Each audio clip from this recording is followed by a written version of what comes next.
Welcome to Bhushan sir classes. ఈరోజు మనం ఈ వీడియోలో తెలుగు మీడియంలో సెంట్రల్ గవర్నమెంట్ జాబ్ సాధించాలనే అభ్యర్థులకి ఒక పెద్ద శుభవార్త.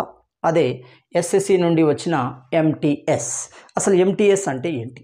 Multi tasking staff. ఇది నాన్ టెక్నికల్ కేటగిరీకి సంబంధించింది. దీంతో పాటుగా హవల్దార్ పోస్టులు అనేవి దానికి సంబంధించిన నోటిఫికేషన్ ఎస్ఎస్సి విడుదల చేయడం జరిగింది. ఇక్కడ ఒక విషయాన్ని గమనించాలి. ఎస్ఎస్సి ప్రతి సంవత్సరం, ఎస్ఎస్సి అంటే స్టాఫ్ సెలక్షన్ కమిషన్, ప్రతి సంవత్సరం మనకి 3 రకాల పరీక్షలను నిర్వహిస్తుంది. అందులో మొదటి దశ ఎంటీఎస్ మరియు హవల్దార్. ఇది 10th స్టాండర్డ్తో కూడుకొని ఉంటుంది. అదేవిధంగా సిహెచ్ఎస్ఎల్ అంటున్నాం, ఇది ఇంటర్ స్టాండర్డ్ అర్హతను కలిగి ఉంటుంది. అదేవిధంగా మూడవది మనకి సిజిఎల్ అంటున్నాం, కంబైన్డ్ గ్రాడ్యుయేట్ లెవెల్ ఎగ్జామ్స్. ఇది డిగ్రీ స్థాయితో కూడుకున్న పరీక్ష. ఇందులో 10వ తరగతి విద్యార్హత కలిగిన వ్యక్తులు దీనికి అప్లై చేసుకోవచ్చు. మరి ఎన్ని పోస్టులు ఉన్నాయి, ఎప్పుడు అప్లికేషన్ ఉంది, సో పరీక్ష విధానం ఏంటి గమనిస్తే ఇక్కడ మరొక విషయాన్ని గమనించాలి. సో వివిధ రకాల మాధ్యమాలలో మనకి మిస్గైడ్ అనేది కనబడుతుంది. అంటే నోటిఫికేషన్లో ఇచ్చిన అంశాలు వేరు, వాళ్ళు చెప్పే అంశాలు కొద్దిగా డిఫర్గా కనబడడం జరుగుతుంది. కాబట్టి జాగ్రత్తగా ఈ వీడియోను చివరి వరకు చూడండి. ఇందులో వేకెన్సీస్ గమనిస్తే మనకు 11,908. ఇది అక్యురసీ కాదు, ఇంకా పెరిగే అవకాశం ఉంటుంది. ఇందులో క్లియర్గా మెన్షన్ చేశారు. మనకు హవల్దార్ పోస్టులు అనేవి దాదాపుగా 1078 ఉన్నట్టుగా నోటిఫికేషన్లో స్పెసిఫై చేశారు.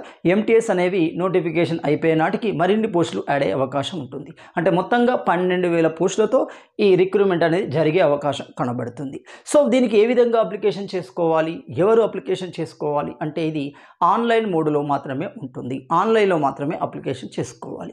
సో అప్లికేషన్ చేసుకోవడానికి ఏదైనా ఫీజు ఉంటుందా అంటే ఇక్కడ 100 రూపాయల ఫీజు అనేది నిర్ణయించబడింది.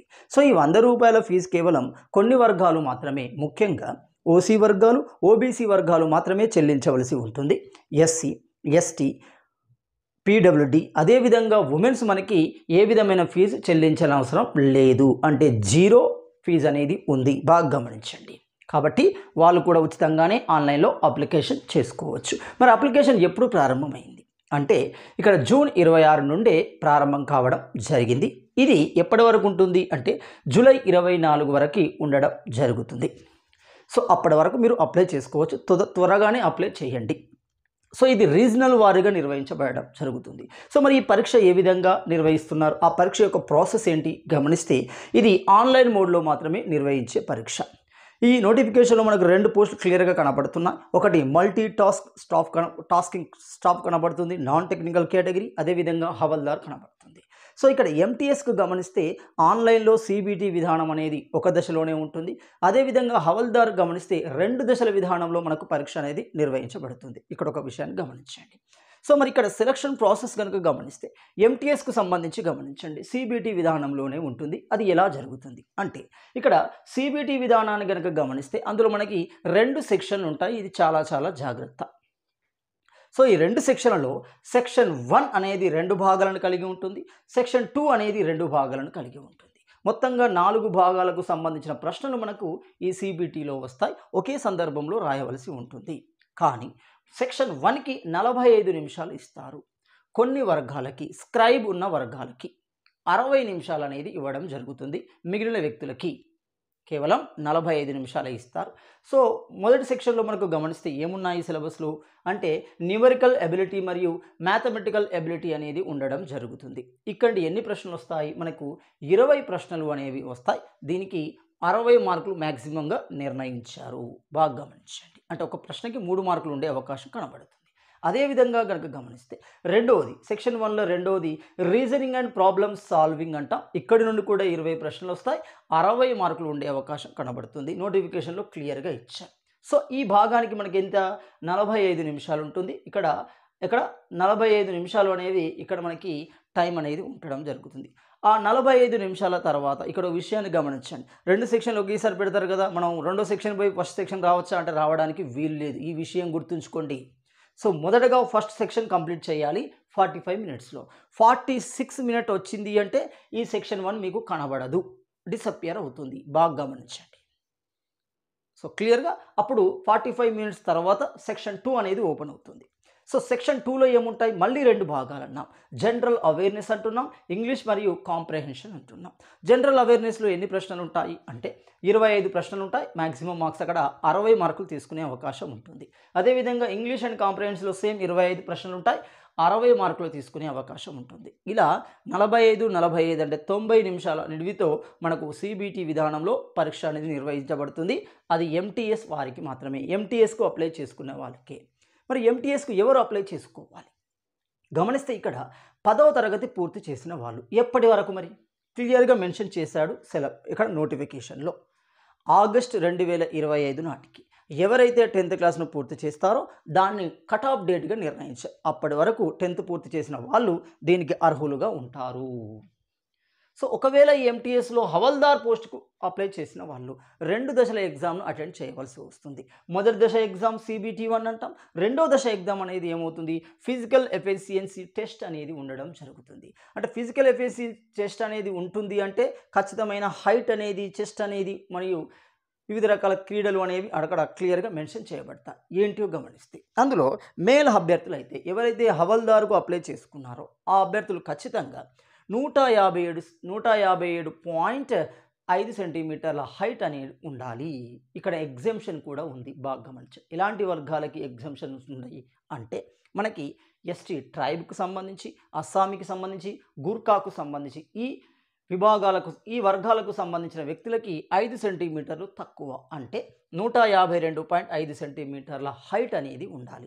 దీంతో పాటుగా చెస్ట్ అనేది కూడా ఉండాలి. ఎంత, 81 సెంటీమీటర్ల చెస్ట్ అనేది ఉండాలి విత్ ఎక్స్పాన్షన్ ఆఫ్ 5 సెంటీమీటర్స్. 81 సెంటీమీటర్ల చెస్ట్ ఎప్పుడు రావాలి, 5 సెంటీమీటర్ల ఎక్స్పాన్షన్ అయినప్పుడు 81 సెంటీమీటర్లు ఉండాలి. నేరుగా ఉంటే కుదరదు, గుర్తుపెట్టుకోండి. ఒకేసారి 81 ఉంటే కుదరదు. చెస్ట్ ఎక్స్పాన్షన్ 5 అయినప్పుడు మాత్రమే అది 81 వరకు ఉండాలి. ఒకేసారి ఉండవచ్చు, 81ను మళ్ళీ 5 కలవాలి, 86 కావాల్సి వస్తుంది. కానీ నోటిఫికేషన్లో క్లియర్గా 81 సెంటీమీటర్లు కనీసం చెస్ట్ ఉండాలి విత్ ఎక్స్పెన్షన్ ఆఫ్ 5 సెంటీమీటర్స్. ఇది మేల్ అభ్యర్థులకి. ఉమెన్ అభ్యర్థులకు ఏ విధంగా ఉంది అంటే హైట్ గమనిస్తే 152 సెంటీమీటర్లు ఉంటుంది.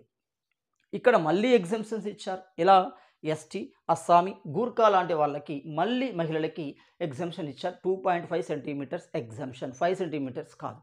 అబ్బాయిలకైతే 5, ఇక్కడ అమ్మాయిలకైతే 2 సెంటీమీటర్స్. అంటే ఎంత ఉండాలి, 149.5 సెంటీమీటర్స్ అనే హైట్ అనేది ఉండాలి. ఇక్కడ వీళ్ళకి చెస్ట్ ఉండదు, వీళ్ళకు వెయిట్ అనేది ఉంటుంది. చాలా చాలా ఇంపార్టెంట్. ఎంత, 48 కేజీల వెయిట్ అనేది సాధారణ ఉమెన్స్. 152 సెంటీమీటర్లు ఎవరైతే పరిగణిస్తారో వాళ్ళకు 48 కేజీల వెయిట్ అనేది ఉండాలి. ఎగ్జంప్షన్ ఎవరికైతే ఉంటుందో 2.5 సెంటీమీటర్ల ఎగ్జంప్షన్ ఎవరికైతే ఉంటుందో వాళ్ళు ఖచ్చితంగా 46 కేజీల వెయిట్ అనే వాళ్ళు ఉండాలి. అప్పుడే వాళ్ళు ఎలిజిబిలిటీస్ ఉంటారు.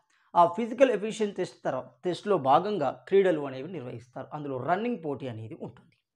సో పురుష అభ్యర్థులు అయితే ఖచ్చితంగా 1600 మీటర్లని ఎన్ని నిమిషాలలో, 15 నిమిషాలలో పూర్తి చేయవలసి ఉంటుంది. ఒకేసారి ఛాన్స్ ఉంటుంది, రెండోసారి ఛాన్స్ ఉండదు, గుర్తుపెట్టుకోండి. అదేవిధంగా ఉమెన్స్ అయితే ఖచ్చితంగా 1 కిలోమీటర్ లేదా 1000 మీటర్ల పరుగు పంద్యాన్ని 20 నిమిషాలలో పూర్తి చేయవలసి ఉంటుంది. రెండో ఎగ్జంప్షన్ ఇవ్వరు. ఇది మనకి ఎంటీఎస్ మరియు హవల్దార్ పరీక్ష విధానం. అందులో ఫిజికల్ ఎఫిషియన్సీ టెస్ట్ అంటున్నాం. సో ఫిజికల్ ఎఫిషియన్సీ టెస్ట్ అంటున్నాం. సో మరి ఈ పరీక్షకు సంబంధించి మనకు సిబిటీలో సెక్షన్ 1, సెక్షన్ 2 ఉంటుంది. సో మరి సెక్షన్ 1లో మరి ఏ సిలబస్ ఉంటుంది బాగా గమనించాలి. చాలామంది సిలబస్ కోసమే చూస్తారు. ఈ సిలబస్ అనేది 10th స్టాండర్డ్లో మాత్రమే ఉంటుంది, బాగా గమనించండి. ఇక్కడ ఒక సువర్ణ అవకాశం ఇవ్వబడింది. ఏంటి అంటే ఈ పరీక్ష ఆన్లైన్లో జరిగినప్పటికీ, కంప్యూటర్ బేస్డ్ టెస్ట్గా జరిగినప్పటికీ 13 రీజనల్ లాంగ్వేజ్తో పాటు ఇంగ్లీష్, హిందీలో మీకు పరీక్ష పేపర్ అనేది కనబడుతుంది. అంటే మీరు ఏ రీజనల్ లాంగ్వేజ్ అయితే అప్లికేబుల్ చేస్తారో దాంతో పాటుగా హిందీ, ఇంగ్లీష్లో కూడా మీకు క్వశ్చన్ పేపర్ అనేది కనబడుతుంది, బాగా గమనించండి. మరి ఏంటి, అందులో తెలుగు కూడా ఉంది, క్లియర్. అంటే ఇప్పుడు తెలుగులో మీరు పరీక్ష రాయడానికి అవకాశం ఉంది, భయపడాల్సిన అవసరం లేదు. సో మరి ఇక్కడ ఇది 13 రీజనల్ లాంగ్వేజ్, ఇంగ్లీష్, హిందీలో మీకు పేపర్ అనేది రావడం జరుగుతుంది. మరి ఇందులో సిలబస్ ఏంటి గమనిస్తే సెక్షన్ 1లో ఉన్న న్యూమరికల్ మరియు మ్యాథ్స్ గమనిస్తే అందులో ఏమేమి ఉన్నాయి గమనిస్తే LCM, HCF ఉంటుంది, చాలా చాలా ఇంపార్టెంట్. 10th స్టాండర్డే. బోడో మాస్ రూల్స్ ఉంటాయి, పర్సంటేజ్ ఉంటుంది, వర్క్ అండ్ టైం ఉంటుంది, వర్క్ అండ్ డిస్టెన్స్ ఉంటుంది, ప్రాఫిట్ అండ్ లాస్ ఉంటుంది, ఏరియాస్ ఉంటాయి, బేసిక్ ఆఫ్ జామెట్రీ చాలా చాలా ఇంపార్టెంట్. అదేవిధంగా లైన్స్ అండ్ యాంగిల్స్ ఉంటాయి, యావరేజ్ ఉంటుంది, డేటా ఇంటర్మిడియేషన్, బార్ గ్రాఫ్, ఉంటాయి చూడండి, సర్కిల్ బార్ గ్రాఫ్ ఉంటుంది చూడండి. సో ఈ సర్కిల్ బార్ గ్రాఫ్ అనేది పీడబ్ల్యూడి విజువల్ హ్యాండిక్యాప్డ్ వాళ్ళకు ఉండదు. ఇది బాగా గమనించండి. విజువల్ హ్యాండిక్యాప్డ్ కాకుండా అందరికీ ఈ డిఐపి ప్రశ్నలు అనేవి వాళ్ళకు కనబడతాయి.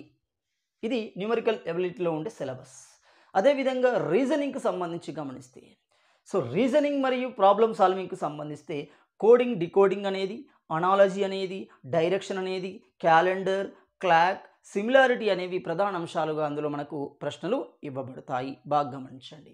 అదేవిధంగా ఇంగ్లీష్ వొకాబులరీ అంటే సెక్షన్ 2లో ఉన్న భాగాన్ని గమనిస్తే ఇంగ్లీష్ అండ్ కాంప్రహెన్షన్కు సంబంధించి వొకాబులరీ అనేది ఇవ్వడం జరుగుతుంది, గ్రామర్ అనేది ఇవ్వడం జరుగుతుంది, నౌన్, ప్రొనౌన్, వర్బ్, అడ్వర్బ్ లాంటి గ్రామర్ అనేది ఇవ్వడం జరుగుతుంది, సెంటెన్స్ కరెక్షన్ అనేది ఇవ్వడం జరుగుతుంది, సెంటెన్స్ ఫార్మేషన్ అనేది ఇవ్వడం జరుగుతుంది, అండ్ సినోనిమ్స్, యాంటోనిమ్స్ అనేవి ఉండడం జరుగుతుంది.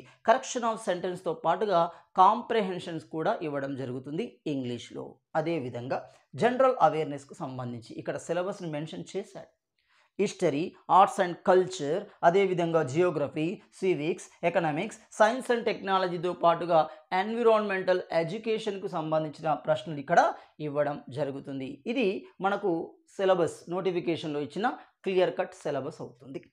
ఇక్కడ ఒక విషయాన్ని గమనించాలి. సరే, CBT 1 రాసాం, మరి ఏ విధంగా మనకు తదుపరి దశకి లేదా పోస్ట్ ప్రిఫరెన్స్కి తీసుకుంటారు గమనిస్తే, CBT 1 వివిధ దశల్లో వివిధ ప్రాంతాల్లో జరుగుతాయి కాబట్టి సిట్టింగ్ ఉంటాయి చూడండి. ఫస్ట్ సిట్టింగ్, సెకండ్ సిట్టింగ్ అనేది ఉంటుంది చూడండి. సో కాబట్టి ఇక్కడ ఏం చేస్తారు, నార్మలైజేషన్ చేసి కట్ ఆఫ్ మార్క్స్ ఇవ్వడం జరుగుతుంది. సో ఆ కట్ ఆఫ్ మార్క్స్ ద్వారానే మీ పోస్ట్ ఎలిజిబిలిటీ అనేది కనబడుతుంది. నాకు ఒకసారి 90 వచ్చినాయి సార్, నెక్స్ట్ షిఫ్ట్ అయినకు 80 వచ్చిందని క్వాలిఫై అంటే అలా కాదు, నార్మలైజేషన్ అనేది కనబడుతుంది. మీకు నార్మలైజేషన్ అనేది పేపర్ స్టాండర్డ్ని బట్టి, మెంబర్స్ని బట్టి ఆధారపడుతుంది. బాగా గమనించండి. ఇక్కడ మరో విషయాన్ని గమనించాలి. సో నా మార్క్స్ తక్కువ వచ్చాయని రీకౌంటింగ్ పోవచ్చా, రివాల్యుయేషన్ పోవచ్చా అంటే పోవడానికి అవకాశం లేదు. SSC దాన్ని ఎంటర్టైన్ చెయ్యదు. ఇక్కడ మరో విషయాన్ని గమనించాలి. సో CBT అనేది జరుగుతుంది అంటే ఇక్కడ చూడండి 20, 20, 40, 25, 25, 50, 90 వస్తున్నాయి. 90 ప్రశ్నలు అనేవి మనకు క్లియర్గా కనబడుతున్నాయి. సో ఇక్కడ ఒకవేళ ఒక ప్రశ్నకు తప్పు రాస్తే ఎలా, అందులో 1/3 అని నెగిటివ్ అనేది కాదు. ఇక్కడ బాగా గమనించండి. ఇక్కడ ఏమన్నాను, 20 ప్రశ్నలకు 60 మార్కులు అంటే ప్రతి ప్రశ్నకు 3 మార్కులు అన్నాం. కాబట్టి ఇక్కడ నెగిటివ్కి 1 మార్క్ అనేది కట్ చేయబడుతుంది. అంటే ఆ ప్రశ్నకు ఉండే మార్కులు పోతాయి, నీకు మార్కులు వచ్చిన దాంట్లోకి 1 మార్క్ అనేది తీసివేయబడుతుంది. అంటే 1/3 లెక్కని మళ్ళీ బాగా గమనించండి. సో క్లియర్గా మెన్షన్ చేశాడు ఇక్కడ నోటిఫికేషన్లో. ప్రతి ప్రశ్నకు 1 మార్క్ అనేది పోతుంది. ఒక ప్రశ్న పోదు, 1 మార్కు పోతుంది. ఒక ప్రశ్నకి ఇక్కడ 3 మార్కులు, ఇక్కడ 3 పాయింట్ చిల్లర ఉన్నాయి చూడండి. కాబట్టి 1 మార్కు మాత్రమే పోతుంది. వచ్చిన మార్కులకి 1 మార్కు పోతుంది. బాగా గమనించండి. ఇది బాగా గుర్తించాల్సిన అవసరం. మరి ఏజ్ వాళ్ళు దీనికి అప్లై చేసుకోవచ్చు. గమనిస్తే ఇక్కడ MTS ఎగ్జామ్స్కి అయితే 18 నుండి 25 సంవత్సరాలు ఉండాలి. హవల్దార్కి అయితే 18 నుండి 27 సంవత్సరాల వయసు వాళ్ళు అర్హతను కలిగి ఉంటారు. ఇక్కడ ఎగ్జంప్షన్స్ అనేవి ఇచ్చారు. అప్ టు 45 ఇయర్స్ వరకు ఉంటుంది చూడండి ఎగ్జంప్షన్. బాగా గమనించాలి. ఇందులో SC ST వర్గాలకు అయితే 5, BC వర్గాలకైతే 3 అంటున్నాం. PWD పర్సన్ విత్ డిజేబిలిటీ అంటున్నాం. ఇందులో మళ్ళీ SC ST BC ఉంటుంది. ఇవి కలపాలి మళ్ళీ ఇక్కడ. సాధారణ PWDకి 10, OC PWDకి, దాంతోపాటుగా SC ST అయితే 10 + 5 15 అవుతుంది. BC PWD అయితే 10 + 3 అవుతుంది. సో ఇలా ఎగ్జంప్షన్స్ అనేవి ఇవ్వడం జరుగుతుంది. సో మీకు ఎడ్యుకేషన్ కట్ ఆఫ్ అనేది 2025 ఆగస్టు వరకు ఇవ్వడం జరిగింది. మరి ఎగ్జామినేషన్ సెంటర్స్ ఎక్కడ ఉంటాయి కదా, ఇది సెంట్రల్ ఎగ్జామ్ కదా, మేము హైదరాబాద్, ఢిల్లీకి పోయి రాయన్నా, బీహార్కి పోయి రాయాలంటే రాయాల్సిన అవసరం లేదు. మనకు సౌత్ రీజన్ అనేది ఉంది. ఏముంది, ఆంధ్రప్రదేశ్, తెలంగాణ, తమిళనాడు, పాండిచ్చేరి ప్రాంతాలను మనం SSC ఈ పరీక్షకి సౌత్ రీజన్గా తీసుకోవడం జరిగింది. కాబట్టి ఆ ఎగ్జామ్ సెంటర్ మన దగ్గర కూడా ఉన్నాయి. అటు ఏపీలో ఉన్నాయి, ఇటు తెలంగాణలో కూడా ఉండడం జరిగింది. అటు తమిళనాడులో ఉంటాయి, అటు పాండిచ్చేరిలో కూడా ఉంటాయి. మీరు ఎక్కడైనా రాయవచ్చు. ఇక్కడ గమనిస్తే మనకు తెలంగాణ కేంద్రంగా గమనిస్తే తెలంగాణ అభ్యర్థులు హైదరాబాద్, కరీంనగర్, వరంగల్ కేంద్రంగా సెంటర్లు ఉంటాయి. అదేవిధంగా ఆంధ్ర అభ్యర్థులకైతే కాకినాడ, విజయవాడ, విజయనగరం, విశాఖపట్నం, గుంటూరు, నెల్లూరు వంటి ప్రాంతాలలో మనకు సెంటర్స్ అనేవి ఇవ్వడం జరిగింది. మరి ఎగ్జామ్ ఎప్పుడు ఉండే అవకాశం ఉంది, క్లియర్గా నోటిఫికేషన్లో మెన్షన్ చేశారు. సో ఇది ఆన్లైన్ మోడులో మల్టిపుల్ చాయిస్ క్వశ్చన్స్తో మనకు CBT విధానంలో పరీక్ష అనేది నిర్వహించబడుతుంది. సో ఈ పరీక్షలు అనేవి ఎప్పుడు ప్రారంభమవుతున్నాయి మనకు గమనిస్తే సెప్టెంబర్లో ప్రారంభం కావడం జరుగుతుంది. సో సెప్టెంబర్ 20 నుండి అక్టోబర్ 24 వరకు వివిధ దశల్లో ఈ ప్రక్రియ అనేది పూర్తి చేయబడుతుంది. అనగా మనకు జూలై, ఆగస్ట్, సెప్టెంబర్ 3 నెలల కాలం మాత్రమే మన పరిధిలో ఉంది. మరి ఈ తక్కువ సమయంలో ఈ 3 నెలల కాలంలో ఈ ఎంటీఎస్ ఈ జాబ్ను కొట్టడం ఎలా? సో దీనికి సంబంధించి భూషణ్ సార్ క్లాసెస్ యాప్ నందు క్లియర్గా మీకు జనరల్ అవేర్నెస్కు సంబంధించి ప్రత్యేకమైన మాడ్యూల్ అనేది ఇవ్వడం జరిగింది. పీడిఎఫ్స్ ఇచ్చాం. పీడిఎఫ్స్ కావాలనుకున్న వాళ్ళు పీడిఎఫ్స్ తీసుకోవచ్చు. పీడిఎఫ్స్తో పాటుగా వీడియో క్లాసెస్ కావాలనుకున్న వాళ్ళు తీసుకోవచ్చు. అతి తక్కువ ధరలోకే 39 రూపాయలకే మీకు జనరల్ అవేర్నెస్కు సంబంధించిన సబ్జెక్టు వారి పీడిఎఫ్స్ ఇవ్వబడతాయి. లేదు వీడియోస్తో పాటు వీడియోస్ కావాలి అంటే 59 రూపాయలకు మాత్రమే ఇవ్వబడుతుంది. అంతేకాకుండా జూలై 15 నాటికి ఈ భూషణ్ సార్ క్లాసెస్ యాప్ నందు ఎంటీఎస్కు సంబంధించిన పూర్తి కోర్స్ అనేది కేవలం 159 రూపాయలకే మీకు అందించబడుతుంది. సో కొంతమంది ఇంగ్లీష్ అభ్యర్థులు ఉన్నారు. ఇంగ్లీష్ అభ్యర్థులకు కూడా ఇంగ్లీష్లో మీకు పీడిఎఫ్స్ అనేవి ఇవ్వడం జరుగుతుంది. కానీ వీడియో క్లాసెస్ మరి బైలింగ్వల్లో కనబడతాయి. బాగా గమనించండి. సో కాబట్టి వెంటనే భూషణ్ సార్ క్లాసెస్ యాప్లోకి ఒకసారి వెళ్ళి చూడండి. యాప్ని డౌన్లోడ్ చేసుకోండి. దానికి సంబంధించిన డిస్క్రిప్షన్ బాక్స్లో మీకు ఆ యాప్ ఇవ్వబడడం జరుగుతుంది. Thank you.